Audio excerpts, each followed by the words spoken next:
देश की आध्यात्मिक चेतना का कॉरिडोर काशी विश्वनाथ कॉरिडोर अपने आतताई अतीत को सुधारने का संकल्प है, यानी सदियों की आध्यात्मिक विरासत का कायाकल्प। इस कॉरिडोर के बहाने इतिहास ने नई करवट ली है। इतिहास में ऐसा पहली बार हुआ है कि 1000 साल के अन्याय का प्रतिकार बिना किसी ध्वंस के हुआ है। सिर्फ सृजन के जरिए इसका स्वागत होना चाहिए। ये कॉरिडोर बाबा विश्वनाथ मंदिर के मुक्ति का उत्सव है। काशी मुक्ति का शहर है। मुक्ति की कामना में लोग यहाँ खींचे चले आते हैं। प्रधानमंत्री नरेंद्र मोदी की इसी मुक्तिकामी चेतना ने काशी विश्वनाथ मंदिर के 1000 साल पुराने गौरव को लौटाया है। 1000 साल से काशी विश्वनाथ मंदिर ध्वंस का जो दंश भोग रहा था, काशी विश्वनाथ कॉरिडोर ने उससे मुक्ति दिलाई है। 11वीं शताब्दी तक इस मंदिर की शक्ल ऐसी ही थी जैसी आज बनाई गई है। काशी विश्वनाथ सिर्फ एक मंदिर नहीं, बल्कि मंदिरों का संकुल था। मंदिर परिसर के चारों तरफ कॉरिडोर की शक्ल में कक्ष थे, जहां संस्कृत, तंत्र और आध्यात्म की शिक्षा दी जाती थी। विद्यार्थी यहीं टिककर धर्म और दर्शन की शिक्षा लेते थे। 17वीं शताब्दी में औरंगजेब ने इस मंदिर संकुल को तोड़ने का आदेश इसलिए दिया क्योंकि उसका बागी भाई दारा शिको यहाँ संस्कृत पढ़ता था। दारा शिको ने औरंगजेब और इस्लाम से बगावत की थी, इसलिए औरंगजेब ने 18 अप्रैल 1669 को मंदिर तोड़ने का फरमान जारी किया। फारसी में लिखे इस फरमान में दर्ज था कि वहाँ मूर्ख पंडित रद्दी किताबों से दुष्ट विद्या पढ़ाते हैं। औरंगजेब ने मंदिर तोड़वाकर एक मस्जिद भी तामीर करा दी, जिसे बाद में ज्ञानवापी मस्जिद कहा गया। ज्ञानवापी यानी ज्ञान का कुआं। उसके बाद कई चरणों में काशीवासियों, होलकर और सिंधिया सरदारों की मदद से मंदिर बनता बिगड़ता रहा, लेकिन उसकी वो भव्यता नहीं लौटी। औरंगजेब के जाने के बाद मंदिर के पुनर्निर्माण का संघर्ष जारी रहा। 1752 से लेकर 1780 तक मराठा सरदार दत्ताजी सिंधिया और मल्हार राव होलकर ने मंदिर की मुक्ति के प्रयास किए, पर 1777 और 80 के बीच इंदौर की महारानी अहिल्याबाई होलकर को सफलता मिली। अहिल्याबाई ने मंदिर तो बनवा दिया, पर वो उसका पुराना वैभव और गौरव नहीं लौटा पाई। 1836 में महाराजा रणजीत सिंह ने इसके शिखर को स्वर्ण मंडित कराया, पर भगवान शंकर मंदिरों के थर्मस फ्लास्क में सांस लेते रहे। संकुल के दूसरे मंदिरों पर पुजारियों का कब्जा हो गया और धीरे धीरे मंदिर परिसर ऐसी बस्ती में बदल गया जिसके घरों में प्राचीन मंदिर कैद हो गए। कॉरिडोर को बनवाकर प्रधानमंत्री ने अहिल्याबाई के सपनों को विस्तार दिया। परिसर के प्राचीन मंदिर जो चुरा कर घरों में कैद कर लिए गए थे, उन्हें मुक्त कराया।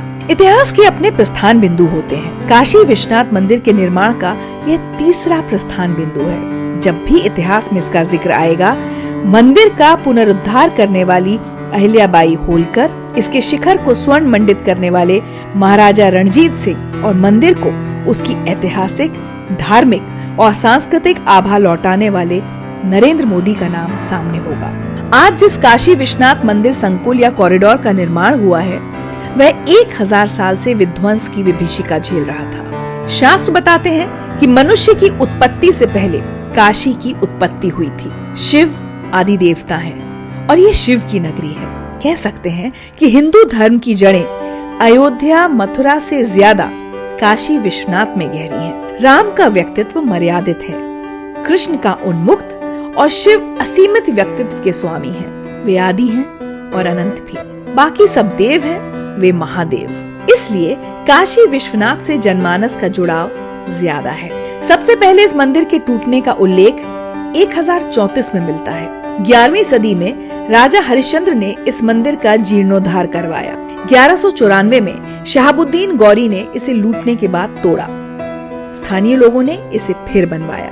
1447 में जौनपुर के सुल्तान ने इसे फिर से तोड़ा। अकबर की सर्व समावेशी नीति के चलते टोडरमल ने 1585 में इसका जीर्णोद्धार करवाया। टूटने बनने का सिलसिला जारी रहा। इस बार काशी विश्वनाथ के खलनायक शाहजहां थे। 1632 में शाहजहां ने इसे तोड़ने का आदेश देकर सेना भेज दी। संघर्ष हुआ। काशी के लोगों की एकजुटता के आगे मुगल सेना को वापस लौटना पड़ा।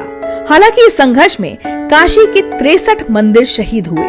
काशी विश्वनाथ मंदिर से औरंगजेब के गुस्से की एक वजह ये थी कि यह परिसर संस्कृत शिक्षा का बड़ा केंद्र था और दारा शिकोह यहाँ संस्कृत पढ़ता था। साकी मुस्तईद खां की किताब मासिरे आलमगीरी के मुताबिक 16 जिलकदा हिजरी 1079 यानी 18 अप्रैल 1669 को एक फरमान जारी कर औरंगजेब ने मंदिर तोड़ने का आदेश दिया। इस बार एक दीवार को छोड़ जो आज भी मौजूद है, समूचा मंदिर गिरा दिया गया। 15 रबउल आखिर यानी 2 सितंबर 1669 को बादशाह को खबर दी गई कि मंदिर न सिर्फ गिरा दिया गया है बल्कि उसकी जगह मस्जिद की तामीर करा दी गई है। पर साथ ही परिसर के एक हिस्से में पंडितों ने मंदिर का अस्तित्व बनाए रखा, लेकिन मंदिर उपेक्षित रहा। मस्जिद बड़ी और मंदिर छोटा था। परंपरा और इतिहास में यह मंदिर कालजयी सांस्कृतिक परंपराओं और उच्चतम आध्यात्मिक मूल्यों का जीवंत प्रतीक रहा है।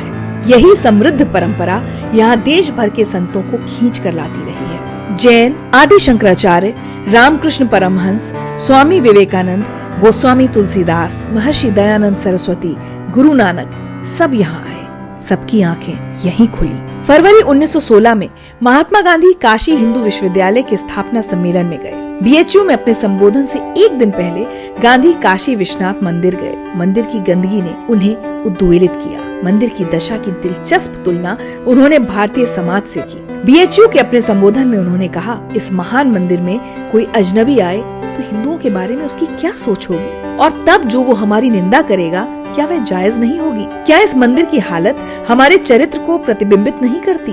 एक हिंदू होने के नाते मैं जो महसूस करता हूँ वही कह रहा हूँ।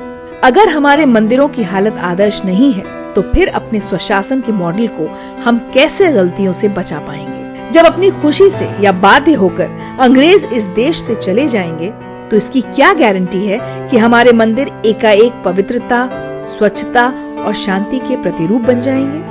महात्मा गांधी ने काशी विश्वनाथ मंदिर पर चिंता जताते हुए जिन तत्वों की जरूरत मंदिर के लिए बताई और स्वच्छता, पवित्रता व शांति का केंद्र बनाने का जो सपना देखा था वो उनके जन्म के 150 साल में पूरा हुआ है। उन्हें इससे बेहतर ढंग से कैसे याद किया जा सकता है? काशी विश्वनाथ कॉरिडोर हमारी धार्मिक परंपरा की प्रतिकृति है। इस देश के महापुरुषों के सपनों का स्मारक है। ये स्वप्न इस देश की महान आध्यात्मिक परंपरा की जमीन पर देखे गए। इनका इस भव्य रूप में साकार होना कल्पना से भी परे है। काशी विश्वनाथ कॉरिडोर इस देश की आध्यात्मिक चेतना का कॉरिडोर बन गया है, अपनी पूरी दिव्यता और भव्यता के साथ।